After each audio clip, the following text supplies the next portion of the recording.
دنیا کی سب سے مہنگی گائے کتنے کی ہوگی؟ مہنگی گائے تو بہت مہنگی ہوگی نا. ہاں کتنے کی تھی؟ اس کی کھال میں جتنا سونا آئے گا اتنا وزن. ہاں یہ وہ گائے تھی جس کی خال میں سونا بھر کر جتنا گولڈ اس کے وزن کے مطابق سمجھ لے تھا اس قیمت میں بکی. مگر وہ اتنی مہنگی گائے کیوں بکی؟ یہ سورہ بقرہ جو ہے نا قرآن پاک کی سب سے بڑی سورت کا نام کیا ہے؟ سورہ بقرہ ون آف دا بگیسٹ سب سے بڑی سورت ہے. اچھا بقرہ عربی میں کہتے ہیں گائے کو, ٹھیک ہے. اچھا گائے والی سورت, تو یہ واقعہ کیا تھا؟ واقعہ یہ تھا کہ بنی اسرائیل میں ایک بڑا نیک اور صالح شخص رہتے تھے, بزرگ تھے. ان کا جب انتقال کا وقت قریب آیا تو ان کے پاس ایک بچیا تھی, گائے کا بچہ سمجھ لیتا. تو انہوں نے اپنے بیٹے کے لیے اس گائے کی بچے کو ایک جنگل کے پاس جا کر چھوڑ دیا. اللہ سے دعا کی, یا اللہ یہ امانت تیرے سپرد ہے, اور جب میرا بیٹا بڑا ہو جائے تو میری امانت اسے مل جائے. انہوں نے اللہ کے حوالے کر دیا, اللہ کے بھروسے چھوڑ دیا. ان کا انتقال ہو گیا. اب ان کا جو بیٹا تھا وہ بڑا نیک فرما بردار نکلا, اپنی ماں کی بڑی خدمت کرتا, جنگل سے لکڑیاں کاٹ کر لاتا, اور جو بھی کماتا تھا اس میں 1/3 یعنی ایک تہائی کس کو کہتے ہیں؟ 1 روپے میں 3 حصے کر دیں. 100 روپے ہوں تو 33 روپے 33 روپے تقریباً یہ بنتا ہے 1/3. یعنی ایک چیز کے 3 حصے کر دیں تو وہ 1/3 بن جاتا ہے, ٹھیک ہے. تو وہ کیا کرتا تھا, 1/3 اللہ کی راہ میں خرچ کرتا, 1/3 اپنی والدہ کو دے دیتا, اور 1/3 جو ہے وہ اپنی ذات پر خرچ کرتا. یہ اس کا روز کا معمول تھا, جو کماتا اس کو یہ کرتا.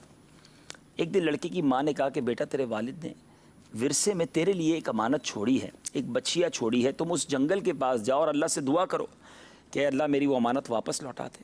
اس نے جا کر وہاں جنگل میں دعا کی تو ایک گائے جو تھی دوڑتی بھی اس کے پاس آ گئی, اپنی والدہ کے پاس لے آیا. اچھا وہ گائے بھی بڑی خوبصورت تھی, پیلے رنگ کی تھی, اور اس کی خال اس طرح چمکتی تھی جیسے سورج چمکتا ہے. سورج کی جو چمک ہوتی ہے نا ایسی وہ چمکتی تھی. اس کی سورج کی کرنیں جس طرح نکلتی ہیں اس گائے کی خال سے ایسی کرنیں نکلتی تھی. اب جناب وہ لڑکا گائے لے آیا تو ماں نے کہا بیٹا بازار میں جاؤ اس کو بیچنا ہے, مگر جب بیچنے جاؤ تو جو بھی قیمت لگے پہلے مجھ سے مشورہ کرنا, میرے مشورے کے بغیر مت بیچنا. تو وہ گیا اور جیسی بازار میں گیا تو ایک گاہک آیا, اور گاہک نے کہا جتنے پیسے بتاؤ میں اتنے میں دے دوں گا, اتنے پیسے میں خرید لوں گا, مگر کسی سے مشورہ نہیں کرنا. وہ بیٹا ماں کا فرما بردار تھا, کہا ماں نے کہا مشورہ کیے بغیر نہیں بیچنا, حالانکہ اس کو قیمت زیادہ مل رہی تھی. اس نے کہا میں مشورے کے بغیر نہیں بیچوں گا. اپنی ماں کے پاس آیا, والدہ نے کہا کہ امی اس طرح ایک گاہک آیا تھا اور اس نے کہا جتنی قیمت لینی ہے لے لو, مشورہ کسی سے نہیں کرنا. تو ماں نے کہا بیٹا مجھے وہ فرشتہ معلوم ہوتا ہے, دوبارہ جاؤ اور اس کو کہو کہ آپ ہی مشورہ دیں, ہم ابھی بیچیں یا نہ بیچیں. تو فرشتے نے کہا کہ اس گائے کو فروخت نہ کرنا, بلکہ تم سے کچھ لوگ آ کر اس گائے کی قیمت اتنی دیں گے, اتنی قیمت دیں گے, تم کو طلب کرنا کہ اس گائے کی خال میں سونا بھر کر دو پھر دوں گا. بڑی حیرت کی بات, اتنی مہنگی کیوں بکے گی بھائی؟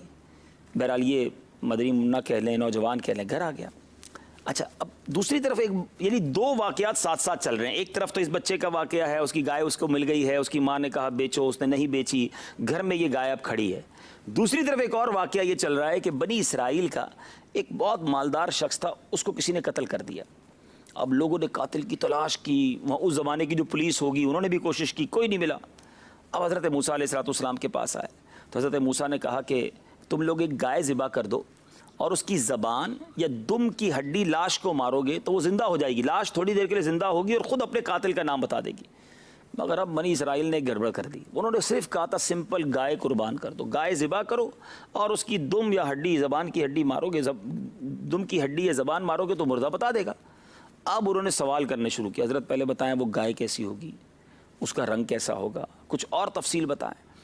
جنہوں نے کمپیوٹر استعمال کیا ہوگا نا وہ سرچ کرتے ہیں کسی چیز کو, جب سرچ کرتے ہیں تو نیرو سرچ کہلاتی ہے کہ اگر آپ کوئی چیز سرچ کرنا چاہتے ہیں کہ بھائی مثال کے طور پہ ہوٹل, ایک ریسٹورنٹ ڈھونڈنا ہے تو آپ ریسٹورنٹ لکھیں گے تو دنیا بھر کے ریسٹورنٹ ہو جائیں گے. لیکن اگر سرچ کو نیرو کرنا ہے, کم کرنا ہے, ایک محدود کرنا ہے, تو آپ لکھیں گے ریسٹورنٹ ان پاکستان, تو پاکستان کے ہوٹل آ جائیں گے, ریسٹورنٹ آ جائیں گے. آپ کہیں اور نیرو کرنا ہے, اور کم اس کو محدود کرنا ہے, تو آپ لکھیں گے کراچی, اور کم ہو جائیں گے. پھر آپ لکھیں گے نہیں مجھے تو میرے گھر کے پاس کھانا کھانا ہے بھائی, پورے کراچی میں رہتا جناب گارڈن میں ہوں تو کیا سوراب گڑھ کھانا کھانے جاؤں گا. تو پھر آپ اور سرچ نیرو کریں گے کہ ریسٹورنٹ ان گارڈن, تو سرچ نیرو ہوتی جائے گی اور آپ کو اپنی چیز مل جائے گی. ان لوگوں نے سمجھیے کہ سوال کر کر کر کر کے اپنی جو سرچ تھی، اپنی جو تلاش تھی، اس کو محدود کرتے گئے. رنگ بتائیں کیسی ہوگی، اس کا انداز کیا ہوگا. اب یہ سوال کرتے رہے، آپ بتاتے رہے کہ ایسی خال ہوگی، ایسا رنگ ہوگا، سورج کی کرنوں کی طرح اس سے جس طرح محسوس ہوگا کہ روشنی نکل رہی ہے. پھر اس پر کسی نے سواری بھی نہیں کی ہوگی، آج تک اس کو سواری کے لیے استعمال نہیں کیا گیا ہوگا. اتنی نیرو سرچ کر دی، اتنی محدود انہوں نے اپنی سمجھے کہ سوالات کر کے اپنی جو مطلوبہ چیز تھی اس کو محدود کر دیا کہ اب پورے ملک میں ایک ہی گائے ایسی تھی. اللہ کو منظور تھا نا، اس لڑکے کی گائیں بھی تو بکنی تھی نا. تلاش کرتے کرتے کرتے وہ لوگ اسی کے گھر پہنچ گئے. کہا یہی وہ گائے ہے جو ہمیں بتایا گیا، یہ گائے دے دو. کہا ایسے نہیں دوں گا. کتنے پیسے لوگے؟ کہا اس کی جو خال ہے نا اس میں سونا بھر کے دو. اچھا اتنی مہنگی، لیکن ان کو قاتل کی تلاش بھی کرنا تھا. بہرحال یہ اتنی ہی قیمت دے کر وہ گائے خریدی گئی. اس کی دم کی ہڈی جب لاش پر ماری گئی تو لاش کھڑی ہو گئی. اس نے اپنے قاتل کا نام بھی بتا دیا. اب یہ ہے سورہ بقرہ کا مین واقعہ، گائے والا واقعہ. دنیا کی سب سے مہنگی گائے بکی. لیکن اس واقعے سے سیکھنے کو کیا ملا؟ 2-3 باتیں بڑی اہم سیکھنے کو ملی. اتنے زیادہ سوال نہیں کرنے چاہیے. کچھ لوگ خواہ خواہی کے سوال کرتے رہتے ہیں. جب شریعت کا حکم پتہ چل جائے تو عمل کریں. بہت زیادہ کوسچن کر کے بعض اوقات ہم اپنے آپ کو ہی پھنسا دیتے ہیں. ایک بار نبی پاک علیہ الصلوۃ والسلام نے ارشاد فرمایا کہ حج فرض ہو گیا مسلمانوں پر. تو کسی صحابی نے کہا حضور کیا ہر سال فرض ہو گیا؟ نبی پاک خاموش رہے. پھر پوچھا حضور کیا ہر سال فرض ہو گیا ہے؟ پیارے آقا پھر خاموش رہے. جب تیسری بار سوال کیا تو نبی پاک نے فرمایا کہ نہیں، کچھ اس طرح ارشاد فرمایا زیادہ سوال نہ کیا کرو. اگر میں کہہ دیتا ہاں تو مسلمانوں پر ہر سال حج فرض ہو جاتا. اب ذرا سوچیں یہ کتنی اہم بات ہے کہ زیادہ کوسچن نہیں کرنے چاہیے. علماء سے، بزرگوں سے جب بات، امی ابو سے سوال ہی کرتے رہتے ہیں کیوں نہیں کروں، وجہ کیا ہے، میں یہاں کیوں نہیں جاؤں. کیا ہر چیز بتانے والی نہیں ہوتی. جب بڑوں نے کہہ دیا تو مان لیں. ہر چیز کے کوسچن نہیں کیے جاتے. ٹھیک ہے میرے بچوں؟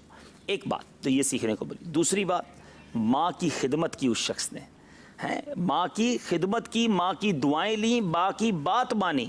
اللہ نے ایک گائے کو سمجھ لیں سونے کی گائے بنا دیا. دنیا میں کتنا زیادہ مال مل گیا. تو میرے بچوں ہمیشہ اپنے والدین کی خدمت کرو، ان کی دعائیں لینا. جن سے ان کے ماں باپ راضی ہیں نا، ان سے ان کا رب بھی راضی ہو جاتا ہے. جن سے ان کے ماں باپ ناراض، ان کا رب بھی ان سے ناراض ہو جاتا ہے. تو اللہ کے کرم سے اگر ماں باپ راضی ہیں اور ان کی دعائیں آپ کے ساتھ ہیں نا، آپ ترقی کرتے جائیں گے. آپ کے مال میں بھی برکت ہوگی، آپ کی زندگی میں بھی برکت ہوگی. تو زندگی میں جب بھی موقع ملے اپنے ماں باپ کی خوب خدمت کریں، ان کو کہیں ہمارے لیے دعائیں کریں. ایک تو یہ نا کہ میں کہوں امی دعا کر دیں، ابو دعا کر دیں، وہ تو کرتے ہی ہیں. ہمارے امی ابو ہمارے لیے دعا کرتے ہیں. مزہ پتہ ہے کیا ہے؟ میں کام ایسے کروں، میں خدمت ایسی کروں کہ میں نہ کہوں مگر وہ میرے لیے دعائیں کریں. وہ دعا جو ہے نا وہ دل سے نکلتی ہے. ایسی خدمت کرو، ایسی یعنی وہ جو کہیں وہ عمل کرنے کی کوشش کریں.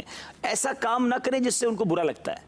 تو انشاءاللہ وہ دل سے جب دعا دیں گے نا، تو ماں باپ جب دل سے دعا دیں تو طوفان ٹل جاتے ہیں، مصیبتیں حل ہو جاتی ہیں. تو انشاءاللہ اپنے ماں باپ کی خوب خدمت کریں گے. اچھا ویسے تو روزانہ ہی ماں باپ کے ہاتھ چومنے چاہیے، روزانہ ہی ان کی خدمت کرنی چاہیے. مگر آج اسپیشلی چلیں میں بھی نیت کرتا ہوں، آج میں بھی اپنے امی ابو کے پاس جاؤں گا انشاءاللہ. تو آپ بھی نیت کر لیں کہ انشاءاللہ آج ملاقات کریں گے اور ان کے ہاتھ بھی چومیں گے انشاءاللہ. ٹھیک ہے؟ اور خوب ماں باپ جتنے مدنی منع مجھے سن رہے ہیں، مدنی چل رہا، مدنی منع ہی کیوں، تو میں تو منا نہیں ہونا، میں بھی تو نیت کر رہا ہوں. تو آپ بھی نیت کر لیں کہ دنیا بھر میں جہاں کہیں ہیں اور جن کے ماں باپ حیات ہیں، تو آج اسپیشلی یوں سمجھیے کہ واقعہ سنا ہے نا، ان کو جا کر سلام کریں، ان کے ہاتھ چومیں، ان کو دعا کے لیے بھی عرض کریں، اور ہو سکے تو کوئی تحفہ بھی لے کر جائیں. تو انشاءاللہ اس کی برکتیں ملیں.